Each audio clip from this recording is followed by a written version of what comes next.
Pourquoi on est heureux d'être endetté? Hello, ici Cyril, Et Dorine. des investisseurs sereins. Sur cette chaîne, nous vous partageons les stratégies et les bonnes pratiques pour développer votre intelligence financière. Dans le but non seulement d'être plus riche sur le papier, mais surtout de devenir plus libre et plus heureux. Alors, préparez-vous à atteindre vos objectifs. Bonjour les investisseurs sereins, j'espère que vous allez bien. Aujourd'hui, nous allons voir ensemble pourquoi nous sommes heureux d'être endettés. En effet, l'endettement est un sujet qui peut faire peur, car dans notre société et notre éducation, on nous a inculqué que l'endettement n'était pas forcément quelque chose de positif, et surtout l'endettement, c'est un poids, une charge mentale, mais aussi une responsabilité de devoir rembourser des mensualités chaque mois à une institution financière. De ce fait, les personnes qui acquièrent un nouveau bien immobilier peuvent avoir de mauvais réflexes, à savoir de mettre de l'apport, donc c'est-à-dire d'utiliser de l'argent de son compte en banque pour réduire le montant de l'enveloppe à emprunter à la banque. Deuxième point, de réduire en fait la durée du prêt et de la prendre la plus courte possible pour justement échapper le plus rapidement possible à ce fardeau qu'on peut avoir sur le dos de rembourser des mensualités tous les mois et donc d'optimiser et de maximiser en fait nos mensualités par rapport à notre capacité d'endettement. Et troisième point, c'est de regarder le coût total du crédit, parce qu'effectivement, plus le crédit dure longtemps et plus on emprunte de l'argent, plus le coût total du crédit en fait va être plus grand. Donc, par rapport à ces erreurs-là, du coup, malheureusement, c'est pas la meilleure façon de s'enrichir. On s'enrichira, mais pas de la manière la plus optimisée, la plus maximisée. Aujourd'hui, avec Dorine, nous sommes endettés au maximum. Nous avons donc emprunté le maximum que nous pouvions à la banque pour nos différentes acquisitions, mais aussi pour la réalisation et l'exécution de nos travaux.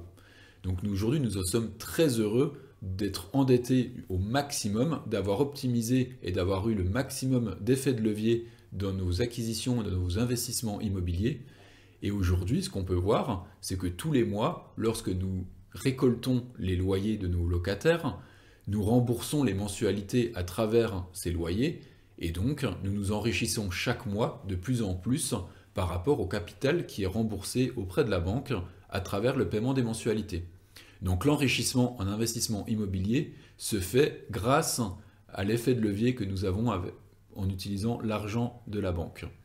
Donc ça c'est le point qui est extrêmement important, mais attention, ici je parle de la bonne dette, pas de la mauvaise dette. Donc quand je parle de mauvaise dette, c'est vraiment tout ce qui est crédit à la consommation pour acheter une nouvelle voiture, acheter une machine à laver, partir en voyage. Ça, ce n'est que acheter du passif. Nous, on est vraiment ici en train de parler d'acheter un actif. Qu'est-ce que c'est qu'un actif? C'est quelque chose qu'on va acheter et qui nous permettra en fait de récolter de l'argent à travers cet achat. Donc par exemple, un bien immobilier qu'on va mettre en location et le locataire, tous les mois, nous versera des loyers. Donc ça, c'est un actif. Ensuite, je vous propose de prendre un exemple pour bien illustrer ce que je viens d'exposer. Imaginons que vous avez sur un compte bancaire 100 000 euros et que vous voulez acheter un bien immobilier à 100 000 euros.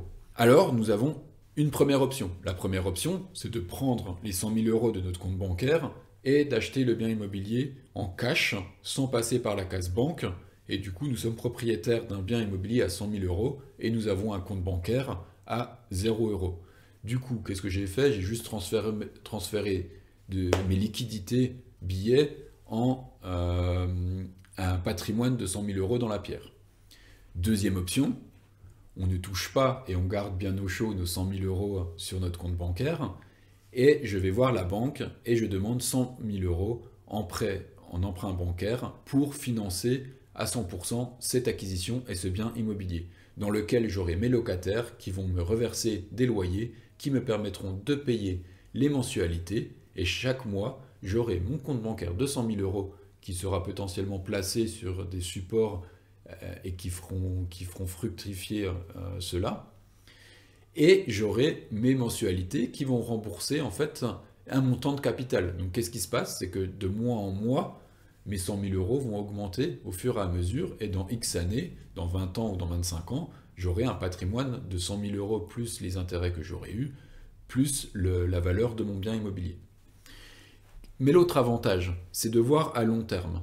Parce qu'effectivement, le fait d'emprunter l'argent de la banque fait que nous avons toujours ici notre compte bancaire avec les 100 000 euros.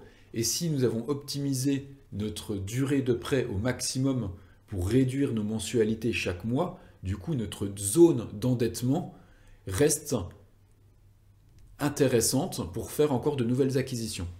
Et donc, 6 mois, 1 an après, vous pouvez retourner voir la banque pour dire « Je viens acheter un deuxième bien immobilier à 100 000 euros, pouvez-vous me prêter les 100 000 euros pour financer ce bien immobilier ?» Et ainsi de suite, et ainsi de suite, et ainsi de suite, jusqu'au jour où le banquier va vous dire « Ouh là là, attention, maintenant vous commencez à avoir pas mal d'immobilier, on va devoir les règles vont être un peu plus strictes. » Et c'est là où vous aurez potentiellement de l'argent de vos 100 000 euros que vous pourrez mettre sur la table pour adoucir la discussion et obtenir votre financement. Mais là, ce sera un bon problème parce que vous aurez déjà plusieurs acquisitions derrière vous avec un patrimoine important. Voilà, donc ça c'est quelque chose que je voulais partager aujourd'hui sur l'endettement qui est un moyen très fort pour s'enrichir. Mais tout est lié à des choses qui se passent dans notre tête. Donc c'est important de lever tous ces blocages, toutes ces croyances limitantes par rapport à l'endettement et au fardeau sur nos épaules de devoir payer des mensualités chaque mois. Donc non, non, non, endettez-vous, enrichissez-vous pour devenir plus libre et plus heureux. Donc pour ceux qui ne le sont pas encore, je vous propose de vous abonner à notre chaîne YouTube sur laquelle nous partageons des vidéos chaque semaine sur l'investissement immobilier, car avec Dorine, nous sommes là pour vous aider à investir en immobilier. Donc n'hésitez pas à nous dire aussi en commentaire les idées de vidéos que nous pourrions faire. Ça nous fera un plaisir de vous accompagner et d'y répondre. Et je vous dis à très bientôt pour un nouvel épisode. Ciao, ciao!